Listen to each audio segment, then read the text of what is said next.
Okay, well, I think it is 2 o'clock, so it's time to go ahead and begin. Let me go ahead and welcome everybody to PHS Live. My name is Fred Tangerman. I'm Director of Communications at the Presbyterian Historical Society. Today, we're going to be talking with Nancy Taylor, PHS's Executive Director. Before becoming Executive Director in April, Nancy worked at PHS in a number of leadership roles through the years. There's nobody who's better suited to talk about the changes we've seen at PHS up to and during this very strange and very eventful year. And there's nobody better to comment on the future of the National Archives of the Presbyterian Church USA. Nancy is a member of Bryn Mawr Presbyterian Church in Bryn Mawr, Pennsylvania. A certified archivist, she belongs to a number of professional associations, including the Delaware Valley Archivist Group and the Society of American Archivists. I wanted to give you a couple of programming notes before we go ahead and begin. One is that our colleague, Kristen Gatos, is going to be moderating the chat. So if you have any questions related to the session, please go ahead and click the Q&A button. We will begin asking questions from today's audience members in about 15 or 20 minutes. You can also participate in the conversation using the webinar's chat button. And both of those can be found at the bottom of your screen for those of you who are watching the session live and in Zoom. We are recording today's session, so if you miss any part of it, you'll be able to watch the webinar after we post the video on the PHS website in 2 weeks. So without further ado, let's go ahead and say hello to Nancy. Hi, Nancy. Hi, Fred. Hi, everyone. Welcome to PHS Live. It's really nice to join you all.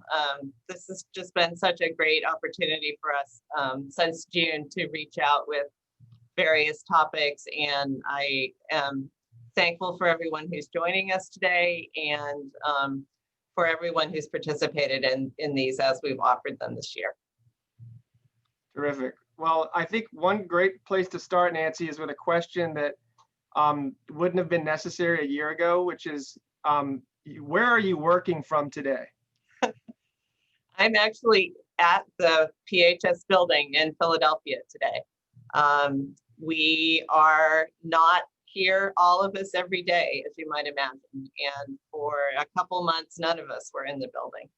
But since June, we've been very carefully and cautiously working in 2 groups because of the coronavirus. And it's always nice to be back in my office. I remember that first day I came back in June, and I was like, wow, I really do feel now like the executive director in my office. And it was great to get back in the building and have access to the collection. So that is where I am today, along with some other of our staff. And we really like to be in the building, but as you'll hear a bit more, we found a lot of different ways to continue to provide our services to folks working from home. So it's been a challenge, but it's brought us a lot of successes, I think, for this time and place. That's great. Well, you know, I'm also in the PHS building today. Like Nancy and most of our colleagues, when we're not at the PHS building, we're working from home. So, you know, a lot of these Zoom interactions that we're all having can be happening from our workplaces or from our residences or even elsewhere. We have split our building into 2 different teams. And so Nancy and I are on these 2 different ships that cross like vessels in the night. We're rarely in the building at the same time. So today's one of the rare pleasures that I get to be in the building at the same time as you, Nancy. So it's nice just knowing that you're a floor beneath me in case there's any, you know, question that pops up I can ask of you immediately. Well, and I'll say that the folks on the webinar today don't get to see my dogs. So that is the positive and negative of doing Zoom and working from home, is they can join the Zoom feed. So that is really why I'm in my office today. Yeah, I think you should just take your dogs wherever you go. They should just be your entourage. it's, you know, having them in the pandemic has been just a blessing, and they are always in the moment. So it's just a good reminder for me day in and day out that there's just a lot of joy in life, you know, in the moment if you look for it. So Right. it's been something that's helped get me through. Yeah. It's so important to cling to those joys. This is a day where I think one of the articles I read earlier said that yesterday we had the highest number of deaths recorded in a single day since the pandemic began. So that is a great reminder that, you know, to try to look to some of the positive things that we can when we can in the midst of so much tragedy. Yes. One of the things we wanted to do was give our audiences a heads up about the format of today's conversation. What Kristen has done is gotten some great questions from members of the PHS board that we're going to be showing during this Zoom and giving Nancy a chance to respond to those. We also are very eager to gather questions from our audience members in this moment. So as another reminder, if you have a question that you would like to ask, you can go ahead and put that into the Q&A at the bottom of your Zoom screen. Or if you're having any difficulty with that, you could always go to the chat and chat with Kristen about your question. So I think maybe this is a good time to go ahead and queue up our first question that we have from a board member. So Kristen, if you wouldn't mind playing that first video, that would be great.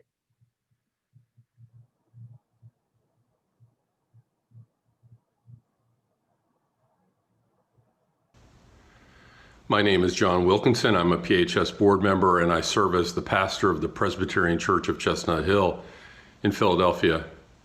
Two questions. One, a personal interest. What's the most interesting request you've received at PHS? And another question, a more serious one. How are you and your staff colleagues navigating the challenges and uncertainties of COVID-19? Thanks very much, and blessings to you. My name is John. Well, I would say the first part of that question, the most interesting request, it probably would be easier if I had not worked at PHS for 21 years.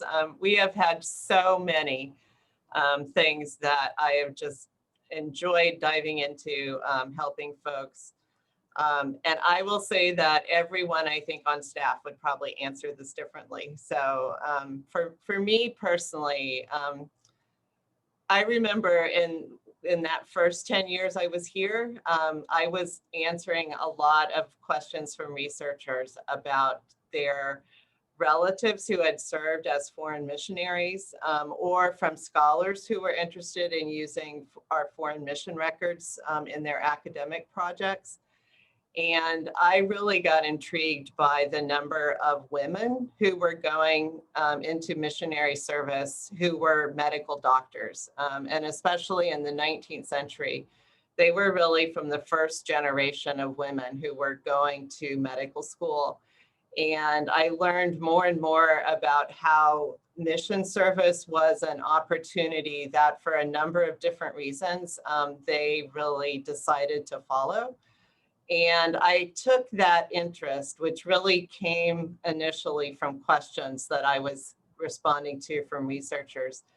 And I turned that into a part of the major exhibit that we did for the 150th anniversary of PHS. So it spurred me to learn a lot more about individual women, the countries they served in, the people that they served, how they set up medical education. And there were a lot of trials, but a whole lot of accomplishments that they were very proud of, these women. And it also brought to my mind a lot of evidence of all the connections that made that mission work possible. For example, they hooked into women's organizations in local congregations in the United States to support them financially, even to send medical supplies, for example, to India and China, and to really help them publicize the work that they were doing. So that was kind of a vein of questions that led to much bigger sharing with people that were interested in PHS as a whole. The other thing that it sticks in my mind was when I first started to dive into the boxes of photographs from the religious news service. I remember when I first started, there were just these boxes and boxes in the archives of all of these photographs, hundreds and hundreds of photographs, and we had very little knowledge of what was actually in there. No descriptions of each photograph. All we really knew is that they were organized somewhat chronologically. And so in order to help find some illustrations for scholars who wanted photographs to demonstrate religious participation in the civil rights movement, especially in the 1960s, that was my first dive into those photos. And it was very fruitful. Not only did I find some great photographs that showed clergy of a number of different denominations joining civil rights marches, but just by finding those, I got a good sense of some of the other things that were covered in those photos. And that interest in me talking about that and sharing that with staff, and then later with leadership here and funders, led us to start down the road to get grant money to really very much increase access to those religious news service photographs. So I can again kind of trace back what's happened from my personal initial exposure to those, and the fact that now we've been able to share even still a small part, but a significant part of that collection through Pearl. So those are two things that I remember that interested me personally. So to the coronavirus.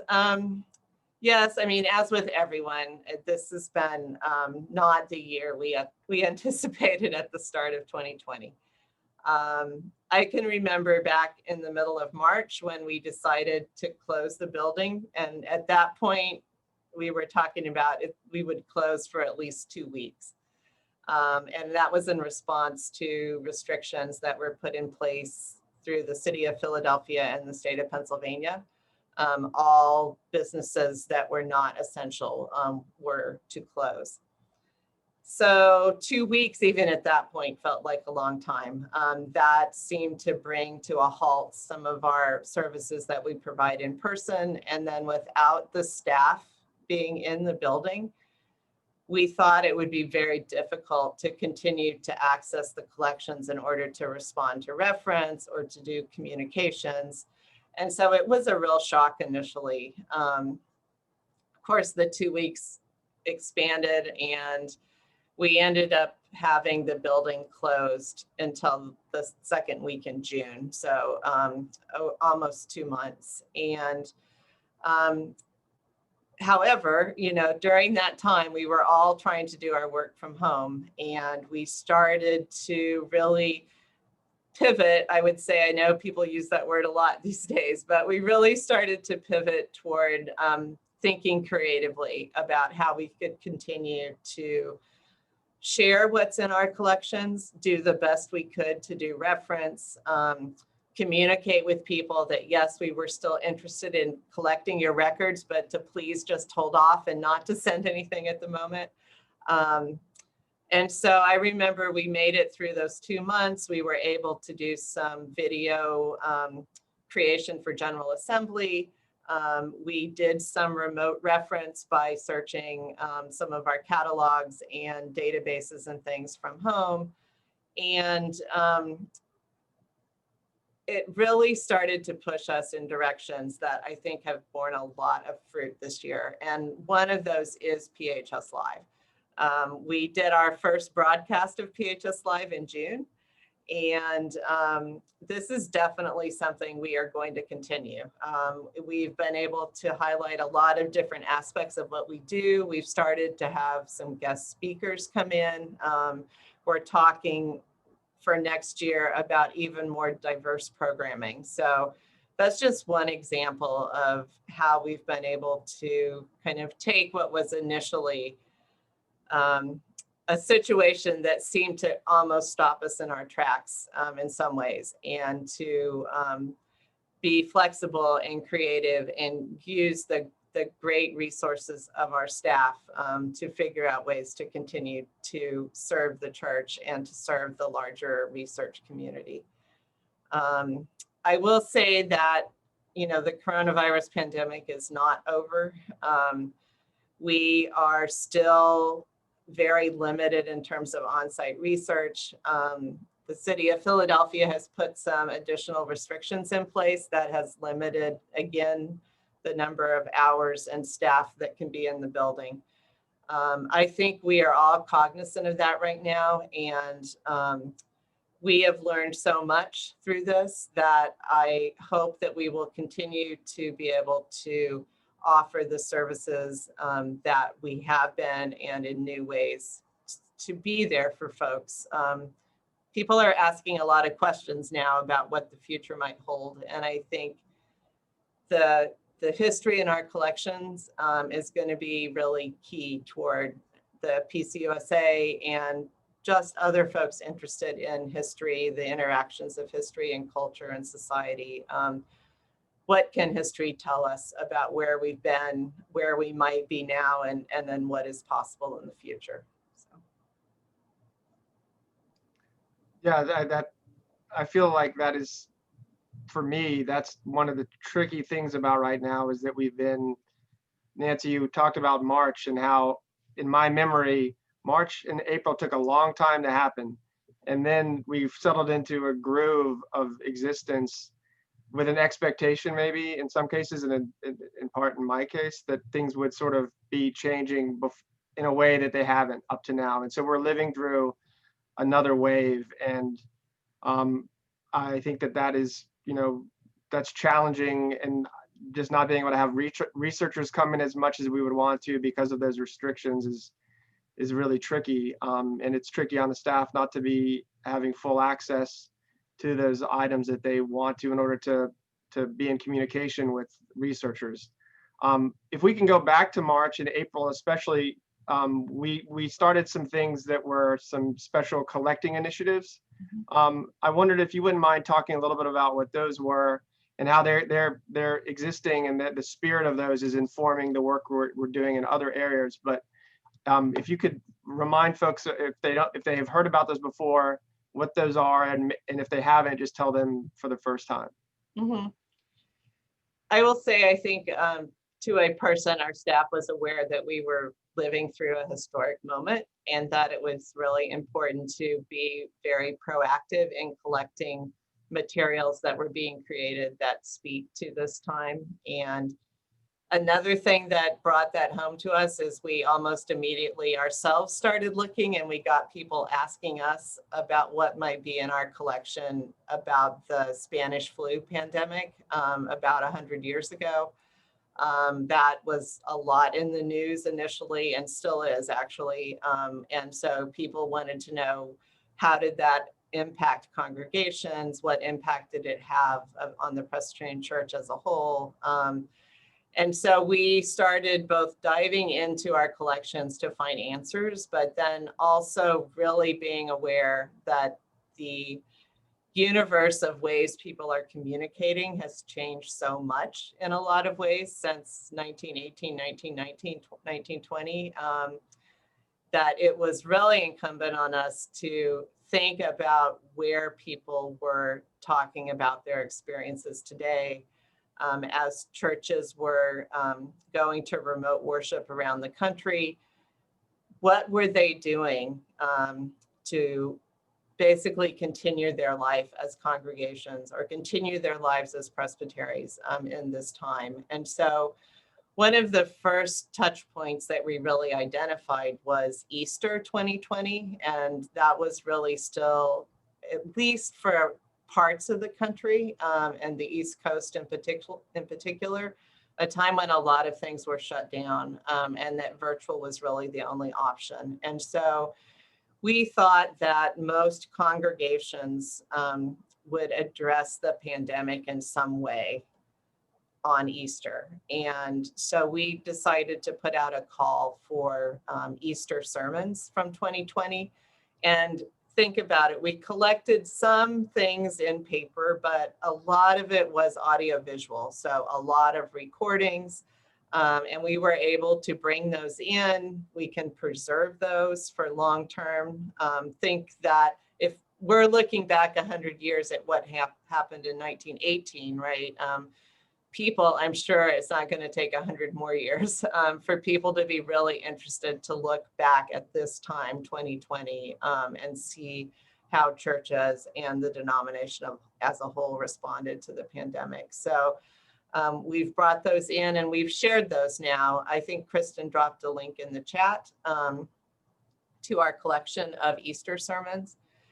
And then that model worked well for us. And so after the murder of George Floyd at the end of May and the renewed calls for racial justice and focus on the Black Lives Matter movement, we also wanted to try to capture what was being talked about in congregations and in particular from the pulpit. And so this was a somewhat larger target. We started by calling it just the Pentecost sermon collection because Pentecost was the Sunday that happened after George Floyd's murder. But we knew that people were continuing to address that or might address that a little later. So that was another sermon collection that we put out. Again, all of this is remote and virtual. People are basically dropping links for us via the cloud, and we collect them and preserve those files and then share them out. So those were two collecting initiatives that we'd never really done before. Sermons are part of a significant part of our collection. I think most of them were printed sermons or manuscript sermons. We had never really made the initiative to collect audio-visual sermons in that particular kind of way, but it was one way we could do our best given the circumstances to capture some piece of this pandemic that we think people are going to be interested in viewing and using as research material well into the future. That's great. And thank you for going over those special collecting initiatives. I think we have a question upcoming that might touch on another collecting initiative at PHS. Before, Kristen, you play that, I wanted to also just add one other observation, which is that as we're doing these special collecting initiatives, we're very much still bringing in collections from congregations and mid-councils. And one of our colleagues, David Stanunas, put up a quarterly report recently that shows the number of touches with congregations and records that we've been receiving has actually not really slowed down that much from past years. So we are very much open to receiving those records and very interested in being in contact with you at your church or mid-council, or if you're just to have an inquiry about possibly sending something here. So we're available to receive those things and to talk to you. Please direct any questions you might have to our ref desk email address. So Kristen, would you mind go ahead and playing our next question?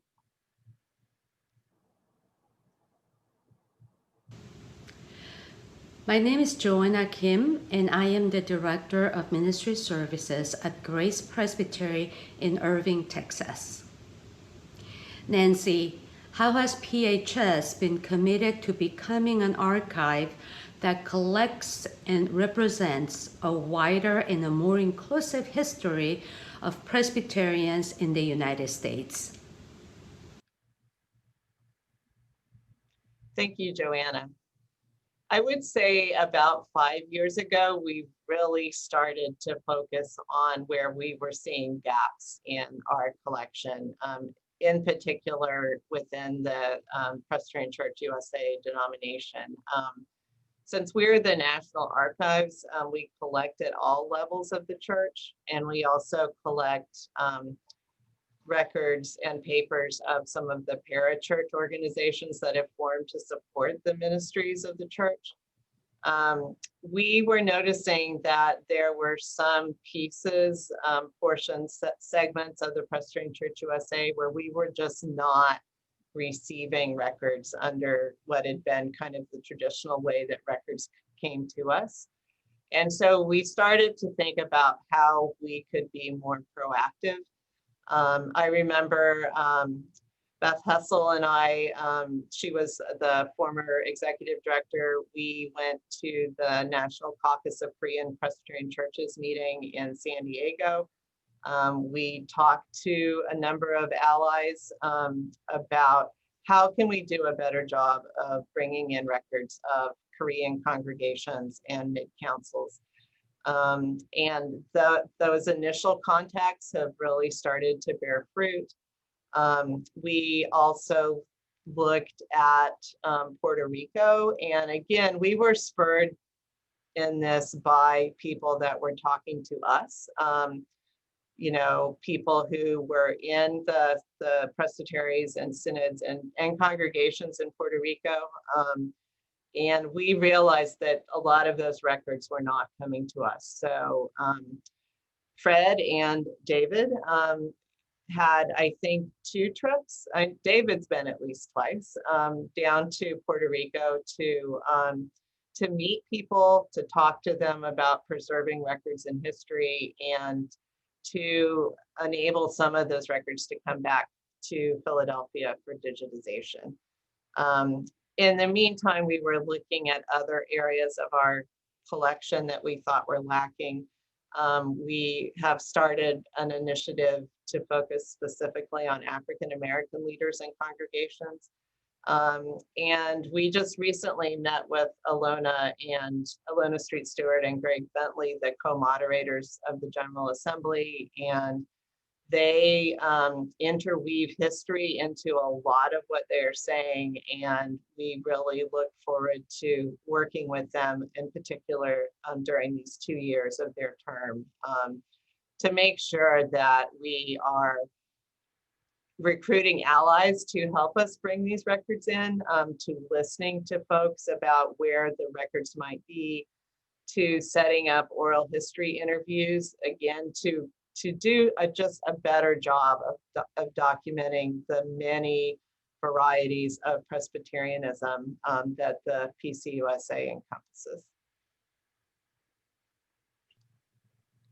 That's great. And that Joanna herself has been helpful in our efforts to do some of that work, you know, with the Hispanic caucus, for instance. And so thank you for that question, Joanna, and Nancy. Thank you for responding to that. Kristen has pasted into the chat a link to the African American Leaders and Congregations initiative page. So we would encourage you to find out more about that. It's a feature initiative of PHS's work, and one that you'll definitely be hearing more about in the coming months. I have a question myself for you, Nancy, that I'm going to go ahead and just bring up here on my screen so that I make sure that I get it right. It's about Pearl, which is you know, one of the strengths of our work at PHS, and has been for a number of years now. That's our digital archives. So the question is, how does PHS use Pearl to share the stories that we have in our collections in new ways? And how does Pearl connect to history enthusiasts who are in the PCUSA, but also around the world? I want to just first say how grateful I am that we were able to start a digital archive, and that was made possible through a number of generous people and organizations. We got a major gift that allowed us to basically start our digitization program and to set up the infrastructure for Pearl. The Board of Pensions of the PCUSA, which is based here in Philadelphia, has supported us with funds and with in-kind work on our technology. And we knew that Pearl was so essential to our future and to sharing the history in our collections, So we were going in that direction, but I think it's been a very much a key part of the way we've been able to respond to the coronavirus pandemic. So we would have been much further behind, and we would not have had that flexibility without that very generous support. So thank you to everyone who's made that possible. Pearl has been great because it is so flexible. It allows people to, with an internet connection, go in and see thousands of images, listen to audio, watch movies, search some church records too. The variety of things that are accessible via Pearl is really amazing to me. What we've also been able to do, though, is to curate specific collections so that that helps people kind of see things grouped together that are about a particular topic. For example, we have a collection about foreign mission resources, and then you can search for specific countries, for example, within that, or people. We have collections that speak to social justice issues, to early church history. We have a great Reformation Bible collection here. And so there's Protestant Reformation sources in Pearl. We are also featuring things in Pearl from our various collecting initiatives. So there's the 2 sermon collections I talked about earlier. We have collections of websites that support these topics. So for individual people searching, there's just a lot to discover. And then it has helped us share generally because we can, in our communications, on our website, through our blogs, through social media, we can send people to particular parts of Pearl. And so if they're interested, they can, for example, watch more of a video presentation or listen to an oral history interview. And so that is something we continue to expand. We've just this year put more resources into the back end of Pearl so that it operates more quickly and is more robust. And we know that that's something that's going to be key to sharing going forward. Yeah, when you were talking earlier about your looking at some of those medical missionary records from before, I was thinking about that collection in Pearl that was created by Gabriella and Allison and Cecilia around nursing history. And that was one that, we saw a lot of traffic around when there was a lot of talk early in the year about Florence Nightingale, about the anniversary. So that was a really cool Pearl collection. And there are just a number of amazing collections in there about big topics and about family histories, because there's some really interesting content that are based around a family of mission coworkers, for instance, that you can find in Pearl. Let's go ahead and bring in our next board question, if we may, Kristen.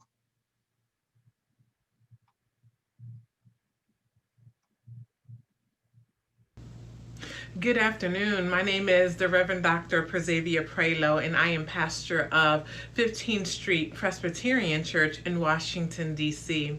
As a member of the Board of Directors of PHS, I continue to be excited about our mission to collect, preserve, and share the story of American Presbyterianism. I have a question for you today, Nancy, for this PHS Live. I'd like for you to speak about how support from our donors help to support and strengthen the collection of African American church leaders' papers and archives, and also too how the support of donors help to strengthen our effort to collect the papers of LGBTQIA plus Presbyterians. These are 2 very important initiatives of PHS, and donors provide an important support for our efforts to share the story of African American leaders and LGBTQIA Presbyterians. Can you speak to this question? Thank you so much, and thank you for all your good work at PHS.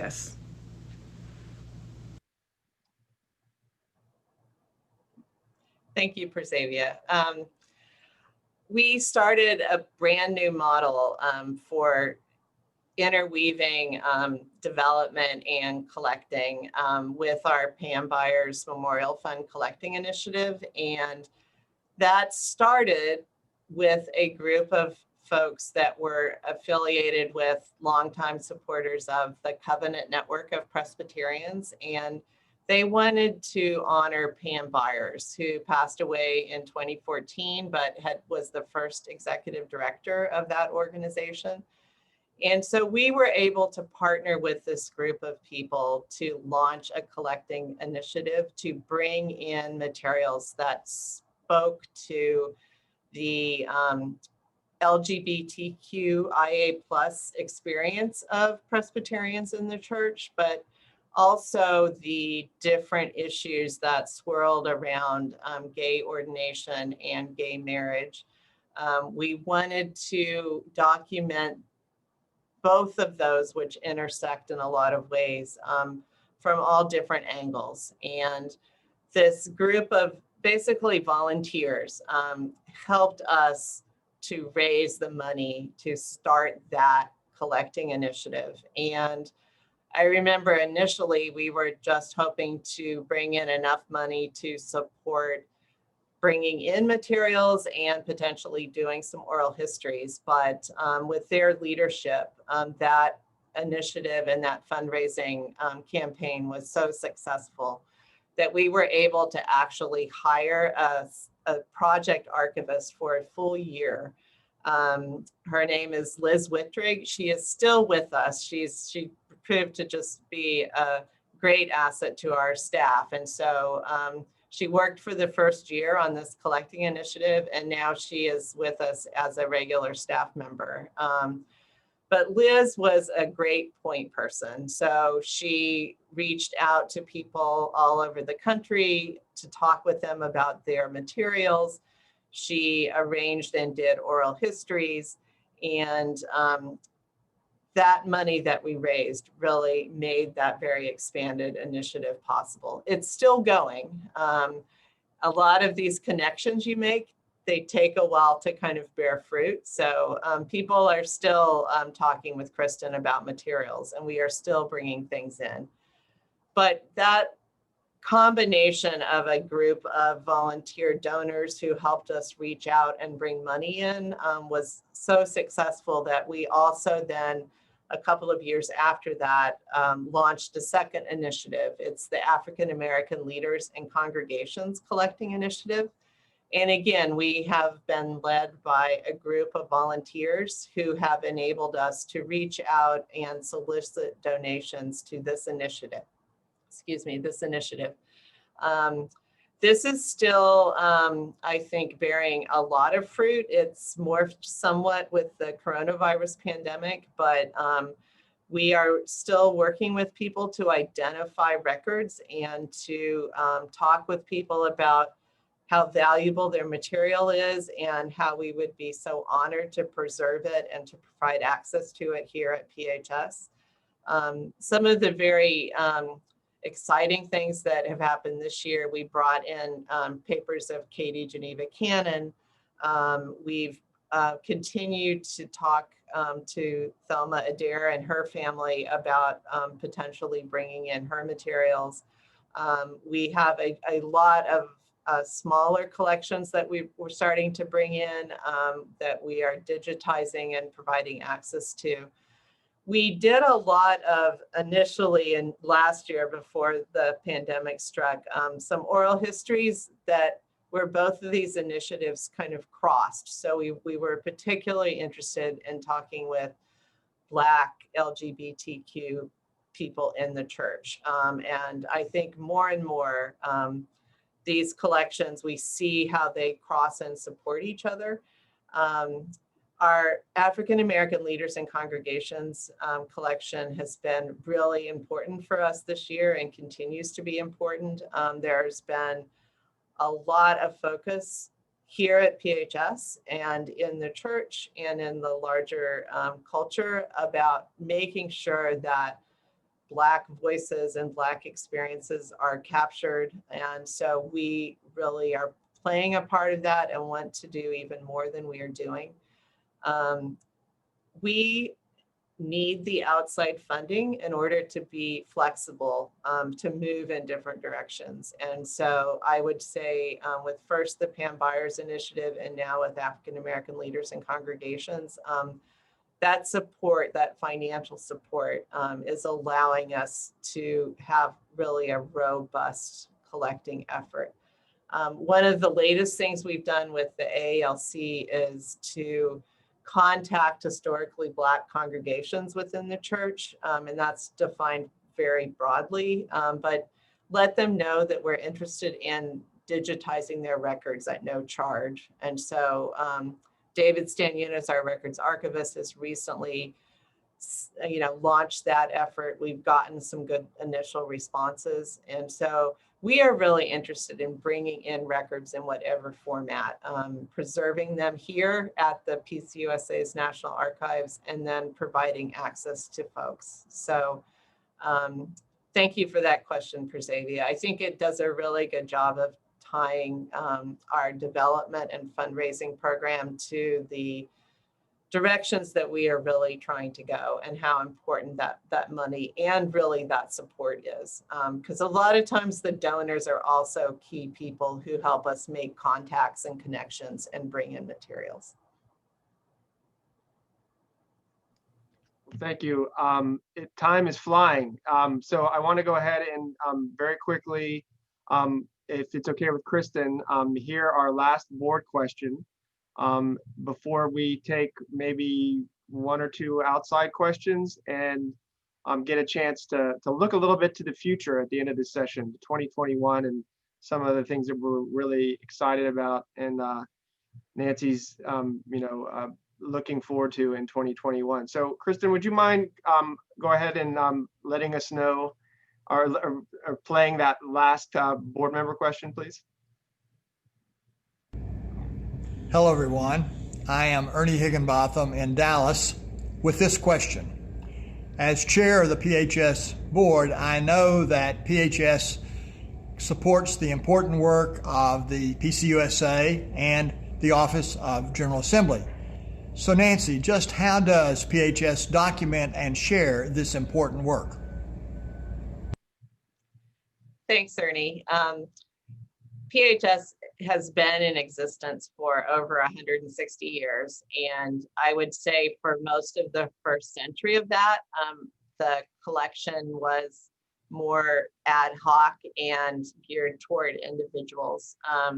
Since that time, since the probably 1920s, we've tried to be much more systematic about bringing in records at all levels of the church. So congregation records, records of presbyteries and synods, and records that document all of the work that's being done at the national level. We have records manager in Louisville that helps with the national agency records, and David Stanunas and other staff here are really the key people in communicating with organized entities of the church to make sure they know that we are here, we can help preserve those records and make them accessible. We've been thrilled since June the 8th that we were open in the building again and have been able to receive records, and they have been coming into us. David Stanunas, our records archivist, has made some appearances at virtual presbytery meetings. I mean, one benefit of Zoom, as you can imagine, is he can travel around the country speaking with a lot of different presbyteries about the importance of preserving records and sending them to us. And that has just been a great use of time and resources on our part, and we think on the church's part as well. But anyway, records are coming in. We are continuing to document both the long history of the church and I think more recent history. We continue now to digitize records. Again, we were able to start digitizing things again in June, and that has continued. We were, as I said, able to help General Assembly and OGA with information about past moderators, things about different aspects of General Assembly, historical aspects. So we are here. We continue to answer questions today. There are some property questions that are being looked at in the World Mission and PMA that we're assisting with. So, you know, that's really fundamentally why we exist. We are the repository, the entity that preserves the records, and the entity that helps share that history for the Presbyterian Church USA. I think we all know that that is our core mission and function, but that the universe of people that are interested in that is wide. And without having those records initially, none of the rest of that is possible. So I think now would be a great time to go ahead and bring in maybe just a couple questions from that we've been getting. So Kristen, would you mind relating those? Sure. We have a question from Sean Hiska, a member of our Delaware Valley Council. He was wondering, Nancy, with all of the success of the recent collecting initiatives, are there any groups or organizations that PHS is hoping to make connections with in 2021? Yes, so Fred mentioned this briefly, but we've just started working with Joanna Kim, who's on our board, with some of the Latin American caucus folks in the denomination. I said we've done some with Puerto Rico, but we know there is a lot more out there. And so that is one area that we hope to move in a little bit more in 2021. I just had some conversations this week about some new opportunities to bring in Asian American Presbyterian records. So, I mean, some of this is we never feel like we're done, right? The more we talk to people, the more records we know are out there, the more experiences and stories we really want to capture.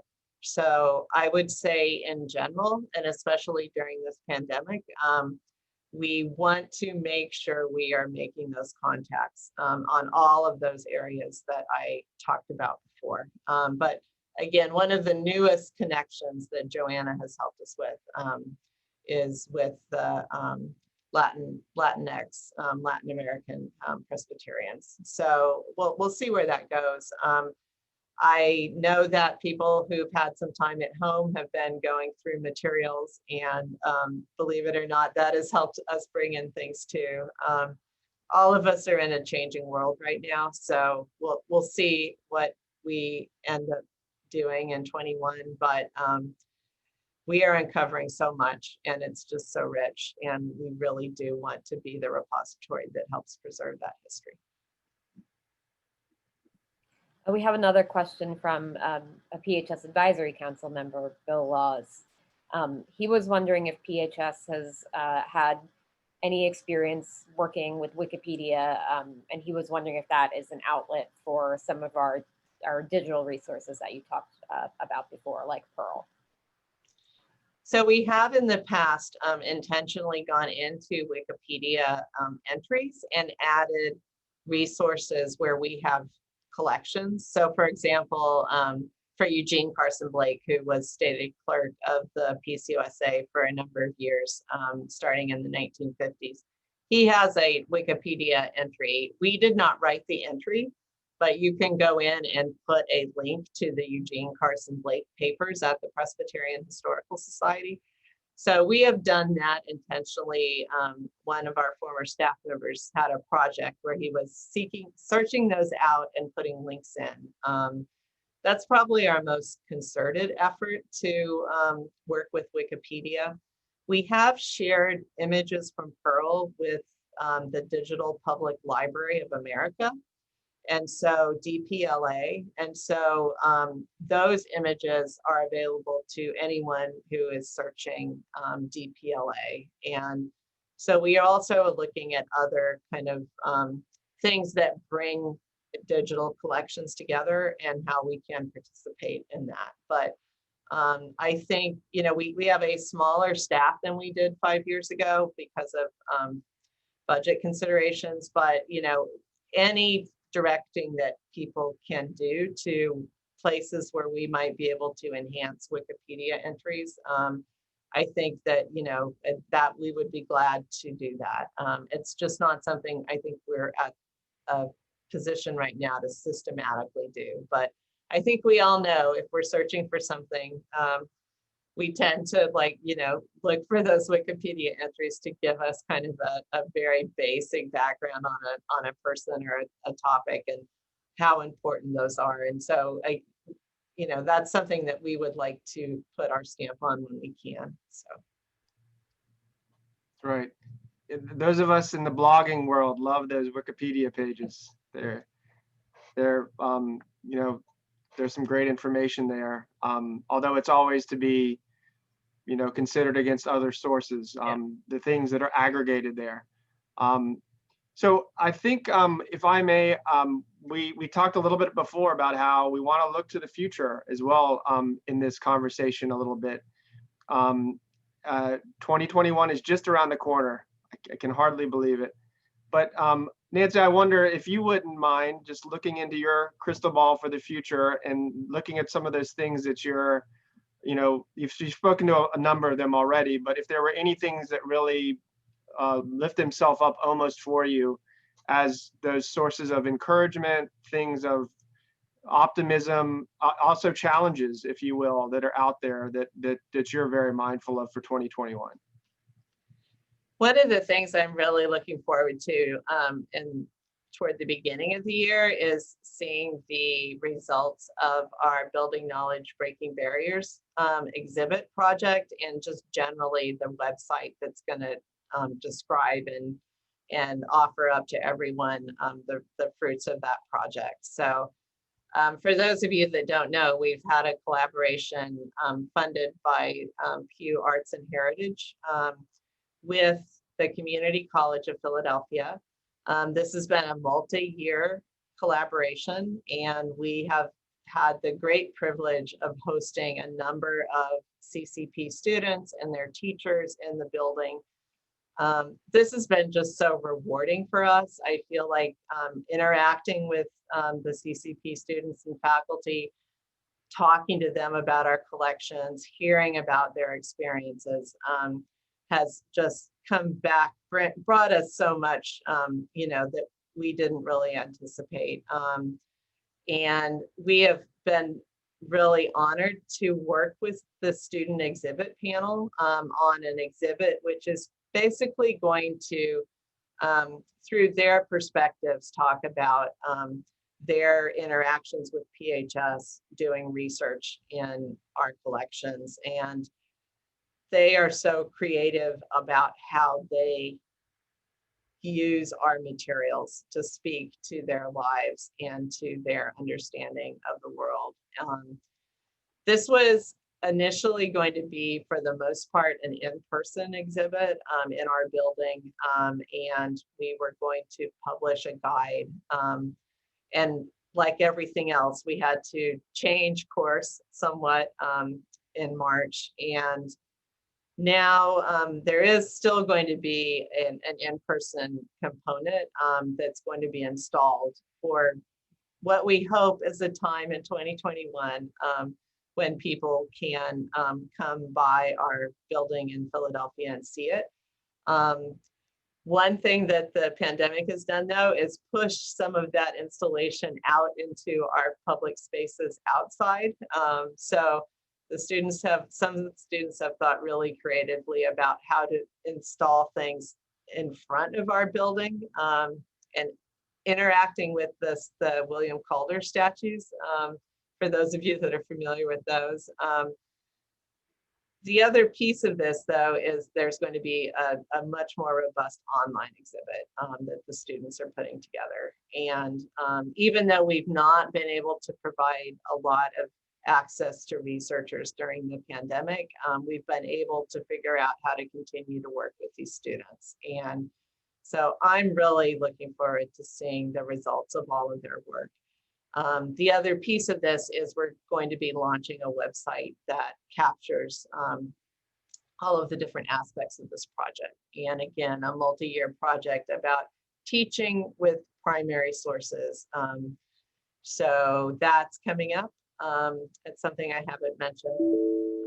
The other piece of this is we raised money this year for Giving Tuesday, which was just Tuesday, so today's Thursday, December 1st, to continue the internship program for CCP students that was started as part of the grant. And we really are committed to doing paid internships for students. And we had set a goal to fund 2 internships in 2021, knowing that with the pandemic, we're not quite sure what form those are going to take, but we felt very confident that we could offer some kind of virtual or hybrid or potentially in-person internships next year. We were able to raise money for 4 internships. So we exceeded our goal. I'm thrilled about that. We want to find ways to continue our collaboration and to expand it potentially. And now that the Pew grant is ending in terms of its finances, it's really up to us to tap into other sources of funding and be creative. So that is something I'm really looking forward to. We're continuing to bring in collections. We're continuing to process things. I hope that at some point in 2021, we can have more researchers come back into the building. That could be summer, it could be fall. I mean, we'll have to see. All of our research fellows for 2019 that were for 2020, they were awarded the fellowships right before the pandemic started, and none of them were able to come in. So we had 4 academics with really great projects. I hope they can come in. I know they're just the tip of the iceberg of people that really do want to be able to come in, look at the collections, and have our kind of wealth of resources help with whatever their project is. So I am looking forward to that, although the lessons of coronavirus have taught me not to plan too much on when that might happen.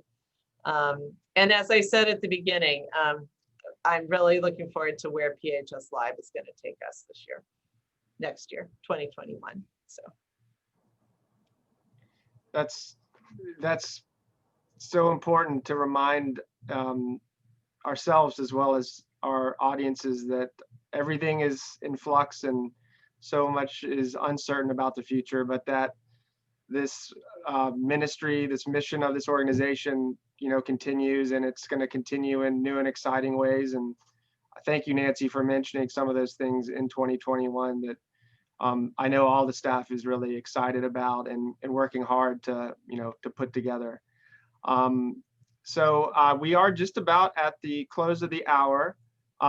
It is incumbent on me, I think, at this moment to thank people that have given to the Presbyterian Historical Society to make sessions like PHS Live possible, to allow us to bring in those collection materials, to allow us to work with researchers around the country and around the world. It is our season of our annual campaign, when you might have gotten some communications from us asking for your support. We thank you in every way for doing that. And I should probably turn it back to Nancy to give her a chance to say more eloquently what I'm trying to say, which is basically thank you for supporting us. Yes, I by all means second what Fred has said. I will just reiterate that we have been so blessed to have the support of the financial support of people in the past. They have now allowed us to do our initiatives to really grow our technology. And our budget is only funded a little over 60% by the per capita funding of the Presbyterian Church USA. So we rely on funds development and income from endowments for the rest of that. We have been able to secure some grants in the past, and we are going to continue to look at that avenue, but it's really that money that allows us to be flexible and to move in directions that meet the current need for history and for access to collections. And we are reliant on that money to be able to do that. We do not think of ourselves as kind of an old musty storehouse for old records. Far from it. And it's really the support and the funding from all of you that allow us to speak to the moment, even though we are collecting old records. Not all old, but you know, things that need preserving and that need special care and that need then to be described so they're accessible. So that is my request, is that you think about how you might be able to help us. Your contributions are very much appreciated, and they will allow us to continue to move forward in a way that we feel is exciting for our staff and for people out there in the church and the larger community. Well, Nancy, thank you again for being here, a part of this PHS Live session. I think it's been a really great opportunity for people to learn about this past year, and again, to think about some real joyful, positive things that are going to be happening in 2021 with regards to the Historical Society. I would like to mention that there will be one more PHS Live session this year. That's going to be on the 17th of December at 2 o'clock, and that's going to be on the topic of Presbyterian trivia. So please join us for that PHS Live. If you have a great trivia question that you would like to let us know about, please jump on our social media and let us know that way. We would love to know who you are and to be able to relay your question to our PHS Live audience. So until then, please everybody stay safe, stay as healthy and as caring of each other as you can and of yourself. And we'll look forward to connecting with you again soon. Thank you, Fred, Allison, Kristen, and the board members who asked questions, and everyone for your support. We really do appreciate it. Thank you.